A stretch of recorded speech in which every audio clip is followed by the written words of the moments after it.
So thank you, Melissa, for the kind words. So I have three great panelists. The first one is Rina. And Rina, please come up. And she founded Spyke Games. But as she will tell you, she also co-founded Peak Games. And she is Miss Gaming in Turkey. Then I have Mr. Fintech, so Ahmed, who is a big fintech company. And he will also tell us where you like. And Sertaç, Faladdin, and yes, a very special company of them. And today we will talk a little bit about the Turkish tech ecosystem and why the Turkish ecosystem is different from what's politically going on in Turkey and why we believe that the future is still bright there. So before we start, can you introduce yourselves? Let's start the other way around. So what do you do, your company, and the thing the audience should know? Okay, so I'm Sertaç. I'm the founder of Faladdin. Faladdin is an AI fortune teller. So, you know, in Turkey, we have the Turkish coffee, and once you have the Turkish coffee, you turn it upside down automatically to get your fortune told. So I created an app, which is an AI algorithm that kind of reads this for you. And then now we converted this into Arabic and Spanish and Indonesian and so many other languages. And now there's astrology, tarot. So if you want to have your fortune told today, you can use the app. While I'm here, you can get it personally as well after the session. I'm sure they're going to find some solution for Turkish coffee. I hope free. So yes, and I'm here to... and you should also mention your daily fortune telling. How many people ask you? Yes, it's a good question. So the highlight is 1 million people. Every day, 1 million people all around the world use the app to get your fortune told. And we see it obviously as an entertainment, but also it's a therapeutical somehow service all around the world. I think it's a common shared need, especially in these turmoil times. We all need to hear some good news. And hopefully we will give you good news about the Turkish ecosystem as well. And I'm so honored to be here. Thank you very much for inviting. Ahmed, tell us about yourself and Papara. Mine is not that exciting. Boring job. So I'm Ahmed. Can you demonstrate it now? Can you read the fortune? 100%, please. If you find some Turkish coffee, I will do it personally live on the DLD stage, and I think it's going to be memorable. So it's a separate session with a fee. You got to make some money. So I'm down for this. I think I can make a card payment. So I'm kind of serial entrepreneur. Papara is my seventh startup. Some of them failed, some of them was successful, but I learned a lot from all of them. I have personally founded Papara back in 2016.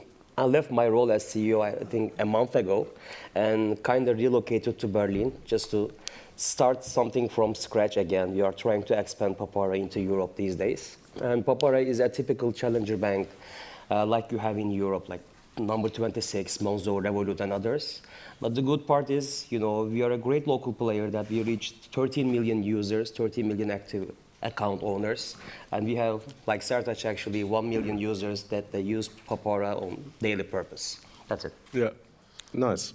And Rina? Thanks for having me. Funny, like everybody I know either uses Faladdin or Papara or use some of the companies that you've built. So it's great to be on stage with all of you. My career kind of flip-flopped between both building tech companies and then investing in tech companies and then building again and then missing investing. So back and forth. I started my career out as a classic banker, then did private equity. Then I built my first company with an amazing co-founding team called Peak Games, which happened to be the largest gaming company in Turkey and also one of the largest in the world. It was acquired by Zynga 2 years ago for $2 billion. We actually made 2 exits to Zynga, so it was like a company that kept on giving. And then, I started investing in tech startups, early stage in Turkey through 500 startups. Out of our portfolio, we had 3 or 4 unicorns, many centaurs, so it was like a very exciting time. But then I missed building something again. So I got together with some of my colleagues at Peak. The band got together and we built Spyke Games about a year ago, again with the same mission of trying to create one of the largest gaming companies in the world.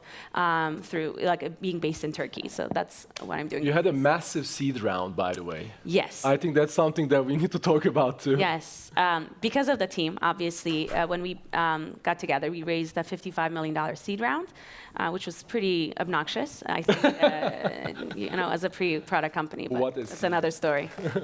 Okay, so thanks. For me, these three are the next Turkish unicorns, by the way. But Sertaç, let's start with you. So what happened in Turkey in the last 3 years? So we got, you know, the unicorns, decacorns, everything Melissa mentioned in the introduction. There is foreign capital coming back, VCs are back. It feels a little bit like, you know, 2011-12 Turkish ecosystem is coming back. So what happened in Turkey? I think it's a mind shift. You know, you need a star. When I was decided to become an entrepreneur, it was 2012, and it wasn't cool. When I said, hey, I want to quit my corporate job, I used to work for Ernst & Young in Singapore. It was a very reputable corporate job. When I said to my even parents, said, hey, I want to quit, they said, are you serious? How are we going to go back to our hometown and said, oh, Sertaç quit and he's gone crazy, etc. It wasn't cool. But then, now, it's super cool. It's cool to be an entrepreneur. It's cool to be in the tech field. And when you say, hey, I'm a startup guy, people like you. So now I think for the past couple of years, this mind shift, well, we had heroes. We had Rina, $1.8 billion, total $2 billion.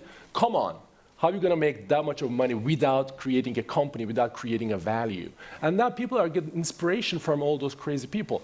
Rina, Hande from Insider, now unicorns like you guys, tech, fintech, etc. So I think now we have the stars, and the companies are built with like-minded people, and also the VCs, outsider investors, are now believing in the Turkish people and the capability of us building things. So, Sertaç, but why are foreign VCs coming back to Turkey? Because, you know, Turkey had a, you know, significant issue with foreign investment in general. Yeah. But I see since 2 years, I see many foreign VCs I haven't seen since 10 years in Turkey. Why do you think they are coming back? Oh, I think we kind of proved that it wasn't luck. It was pure dedication, resilience, hard work, dedication. So I think we proved that we can kind of do that. I think going forward, it's going to get better and better and better. Maybe it's my obvious positivity. Maybe it's also part of my job. I give you good news all the time.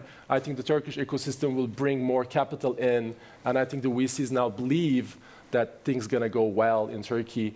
Well, I think there's no like a country-specific division now. It's about the team, and the team doesn't have that Turkish, Estonian, Ukrainian kind of persona anymore. I think you are a digital global citizen, and if you bring a team together with a global mindset, and the idea sells. It doesn't matter if you're a Turkish person or if you're I don't know what person. So this is going to be... Rina, let's a little bit talk about gaming. So since Spyke Games did the exit and became the first unicorn of Turkey, we see that so many gaming companies are founded and get funding very significantly. I remember last year, almost 70 gaming companies founded that year got some VC funding. So is Turkey a gamer's paradise? I can't say if it's a gaming paradise or not, but it's definitely becoming a gaming hub. It used to be that people talked about Tel Aviv and Finland and Southeast Asia, and now they're talking about Istanbul and throwing their gaming events in Turkey. So I think an ecosystem forms when enough concentration of talent forms around a specific discipline and expertise. So I think the advantage of running Peak kind of under the radar for so long was that we were untouched by competition, either local or global, because nobody knew that we were that big until kind of to the day that we exited.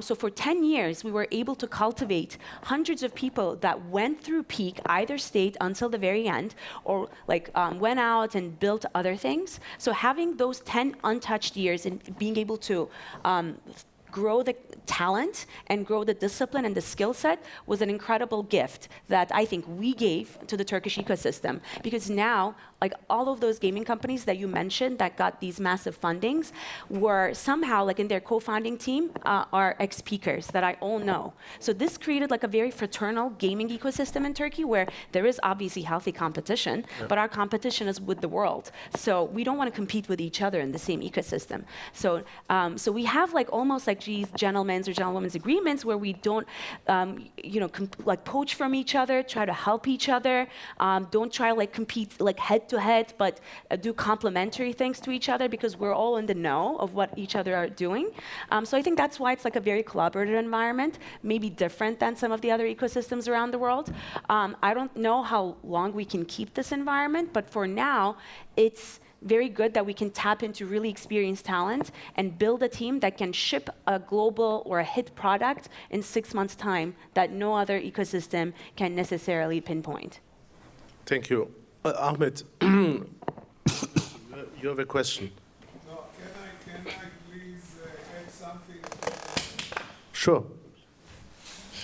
You know, for 2 decades, the world thought that the source of wisdom is Silicon Valley and West Europe.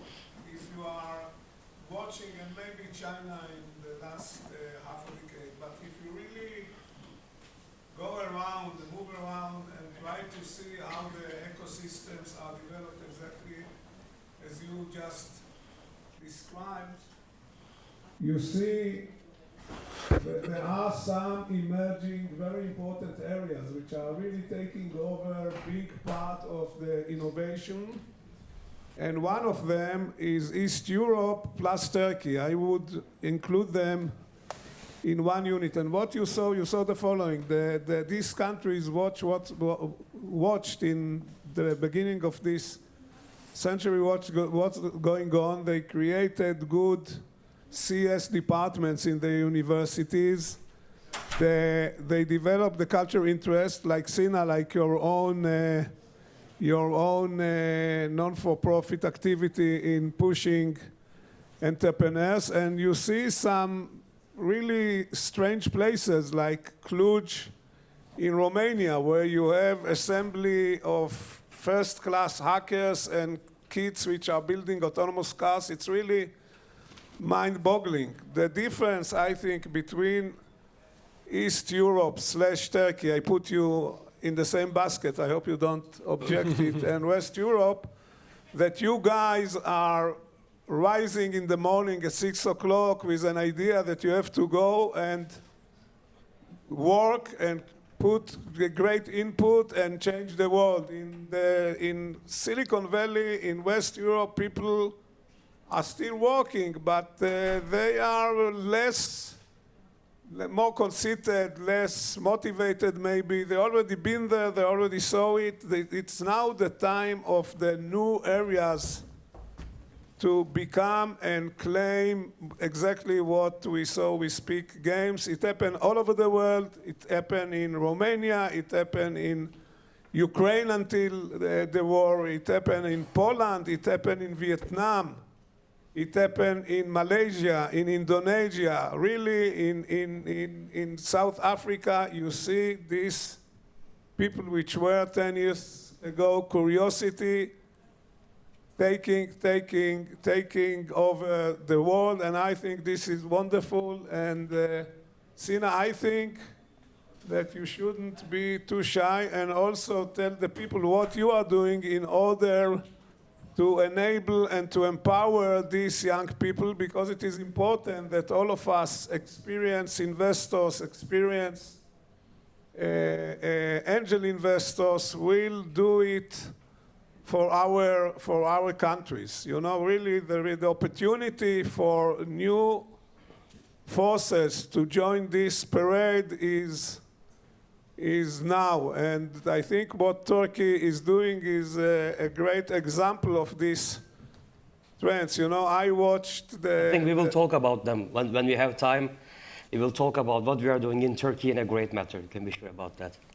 Yeah, but I'm saying I think I went to see, how you call the conference, Berazi, already 15 years ago in Istanbul, and by now you come to the stage where you harvest the fruits of this long chain. So really, it's really wonderful to see it. Thank you. Thank you very much, Yossi. Yeah. But let me continue first with some fintech, and then I'll get back to the journey in Turkey we have behind us. Ahmed, there is also a fintech, intensity in Turkey. Maybe not as much as gaming, but I see dozens of fintech companies, some only Turkish, some going global like you. So how is the fintech evolving? Is fintech one of the drivers of the current Turkish ecosystem? Sure. Sir used a great definition, actually, like source of wisdom. So if we are talking about financial technologies, I think it might be Israel. But if we are talking about financial products, it can be Turkey. Because we are very creative about building new financial products in Turkey. And the main reason is competition. I'm not sure if you heard about it, but I think Turkish banking technology is, I'm sure about that actually, much better than Europe or USA because of the late adoption of technology. Which means that if you are trying to build a fintech company in Turkey, you have to be really creative if you are going to compete with banks. It is not as easy as it is like in Germany or France, where people are really underserved by banks. Just to give you an example, in Turkey, like 6 years ago, you could find that more than half of the population was unbanked, but the rest bank population had a mobile banking penetration, which was over 90%, which is amazing. And it is the same these days. Everybody uses mobile bank accounts. And because of that, actually, I think Turkey can be a hidden gem about building fintech products. Because if you are going to compete with those, banks who has a good technology, you have to come up with a strong value proposition. And if you can build that value proposition in Turkey, you can just, replicate it anywhere in the world. This is actually what makes Turkey unique and attractive.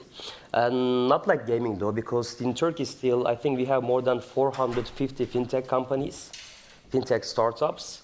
But the main thing is we still have huge room to grow in Turkey because of the young population. I'm sure you know that Turkey's population is quite close to Germany, but much younger. No offense, you look younger. and because of that, actually, there is a huge room to grow in Turkey for everyone. I think Papara will be the first challenger bank in Turkey that will try to build something in Europe. But let's see, I think we can do this, we can just reach the same success in other territories as well. That's great. The average age in Turkey is 29. The average age in Germany is 43, by the way. Wow. But they look younger. Definitely, and most likely Turkey looks a little bit older than let me come to the financing part. And Rina, the question goes to you because you have such a funding and VC experience. So public markets are down. VCs publish every day some strange emails to all their portfolio companies and talk about doomsday and extending the run rates. There was a very famous one yesterday from YC. So how is Turkey impacted by this? I mean, I think it's no surprise what's happening with the world, combined with like what I call COVID hangover, and also like inflation all around the world. Like access to capital, it seems, is less. I just don't believe capital disappears. I think capital allocation changes. So when the times are tough, VC, which is high risk, high multiple, so like high risk, high reward kind of an environment, capital allocation to those types of asset classes decrease, and they go to more mature long-term investment cycles. But a mind shift for me was, it happened for me when I actually started investing myself out of a fund. So when you're an institutional investor, so you're a VC, so you're not a hobby investor, so you're not an angel investor, or you're not a corporate VC that can open and shut like that. So if you're a VC investor that committed to raising a fund that usually has a lifespan of 10 to 12 years, and you're somewhere in that life cycle of having built that fund. So when you're sitting on that capital, you have no choice but invest. Not investing and sitting on that capital is not an option, because that's going to impact your IRR, the management fees that you're going to draw down, and what you do as a professional. So the fact that there's less capital of investing, it means all those hobbyist investors that make the entire ecosystem, that's less. But the real serious guys that are the real serious institutional venture capital investors or private equity guys, they're going to be around. But what changes is the fact that there are less people vying for that same round. So it's actually the buyer's market. So 2 years ago, entrepreneurs, we didn't have to do anything. You just said, oh, I'm this hot company with this team, this vision, and then you had people flocking to you. So now there are less people flocking to you, which means they have the leverage in being able to negotiate better terms or get what they need actually in terms of the deal composition, whatnot.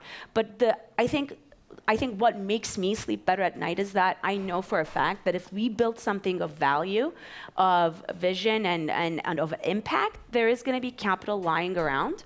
But it's going to be a little bit tougher in terms of getting the dream deal terms that we wished maybe we could get a year ago. Great. We have one question from over there. Well, how do you see these things? Like Yeah. I know. You see, he's Martin, I run a media company. We've been active in Turkey for quite a while. Investing in Turkey 15 years ago, I used to work for private equity. We looked at Turkey and everything was just going gangbusters. And then everybody left Turkey because of the geopolitics of it all. And it became amazingly hard to invest in Turkey if you had any sort of firm that had a relationship to something that was political. And if I talk to investors now, people look at Turkey and say, that country has such a great potential. But it is really, it's tough to invest there because the whole macro of it is really challenging. And the question is, if I invest in that country, will I ever get my money back? What is going to happen? What's the macro going to change? So what's your view on that? Is that for me? Whoever wants I mean, to I have an take it, answer actually. for it, but Well, I think I think- start and Yeah. then the other. I think we might Yeah, say exactly. all of us, but please start, Rina, and then just quickly, I'll be at ease. I think depends on, doesn't matter where you're building, depends on what you're building. So if you're building something for Turkey, then the market shift, you have volatility risk because you're exposed to the Turkish market. But if you're building in Turkey with a global impact and your customers are coming from all over the world, it doesn't matter where you are. You can just pick up and go somewhere else if shit hits the fan, excuse my French. So it kind of depends on where you're building for, I feel. I might have an answer for that as well. Okay. I think money follows money. So the thing is, you are right that there are risks, and that risks are getting higher and higher every day. But at the same time, as Sina said, we had multiple unicorns in the last years where we had the highest amount of risk. So because of that, actually, it means that more risk, more potential. Just to give you an example about my own company, we have currently all of our users in Turkey. 99% of our revenues are Turkish liras, which is a big exposure, actually. But on the other side, that brings an opportunity because there is no one else in the market that is competing with us, so that we have a chance to grow by 20% every month. So it covers it hedges that risk. I think that's also another aspect. So if there is Sequoia or other good guys who are happy to invest in Turkey, and once people see the conclusion, they will be happily invest as well. And I want to add something more, on the political stage. So I remember the times everybody was investing in Turkey 10, 15 years ago, and they really loved it. And then everything changed suddenly for us and for everybody else, right, worldwide. And I think we are now in a new change process into the other direction because Turkey is so, in a difficult economical situation. So you can't think how difficult it is to live in a country with 70% inflation, whatever, 50% devaluation, unemployment, etc. Usually these situations forces a change, and Turkey is a swing country. So it swings super fast from one side, investable to non-investable, and it swings very fast back again. Pendulum swings both ways, is the Yeah, saying. exactly. And I think Turkey is bouncing back, and the tech scene is a little bit, upfront, early stage. There are less exposure to the political risks, etc. So I have 1, 2, 3 questions. Sebastian, hi, by the way. So you raised you raised the question regarding the inflation. So operation in a country that maybe all of us will be in this situation soon, but storming inflation and also the currency differentiation with other countries. How do you face the the global growth, and how do you manage these situations? And the other part is the government, and how is the support of the Turkish government in terms of the tech industry? Let me start with the inflation, and you please chime in. Turkey is used to inflation, so we don't freak out if the inflation hits 50% or 5%, right? We don't even track it. Exactly. You know, It felt very little before. I was, you know, last weekend I was with my mother, and then I said, oh, 70%, and most likely it's higher. She said, so what? 40 years ago we had 130%. So she was pretty cool. If I go to Germany and then you talk about 5% inflation, everybody freaks out. So it's a little bit the psychology. We can deal with inflation, Yeah, but the devaluation again, is company planning, you know, from expenses perspective and so on, and salary. Yeah, but of course, but then you adapt the salaries 3 times a year. So believe me, so somehow you get used to this. But what is really hard to do? You make it sound so easy. What is really hard to do is the devaluation. So if you grow 100%, but the Turkish currency is devaluated at the same time by 120%, and do you go to your investors, say, oh, I was growing, I was doubling, and they say, no, you are 20% less on dollar basis, this is really difficult over there. Yeah. But it will get better. So this is maybe the usual relaxed Turkish way to see it. So then we had a gentleman, Sebastian was the third, but there was another gentleman, he left. No, it's the end, the question about the currency. Oh, it was the same. It was the same, okay. Everybody's curious. Sebastian. So, guilty as charged. I haven't been to Istanbul for 5 years. I was one of those fleeing investors. Okay. Sorry, I was one of those fleeing investors. Haven't been to Istanbul for 5 years, but I'm super keen to get back in. It's very exciting to hear all of this. But I'm just wondering, like, what happened with the talent over the last couple of years? Have many people flown outside? Is it still there? Like, let's ask Sertaç for this, because this was my question to him anyways. Yes. Yes, some people left, that's for sure. And sometimes we even talk between us. We have a WhatsApp chat group within some kind of tech entrepreneurs of Turkey. That's the most talked topic in these days, how we're going to find people. Well, as an entrepreneur, you always find a way.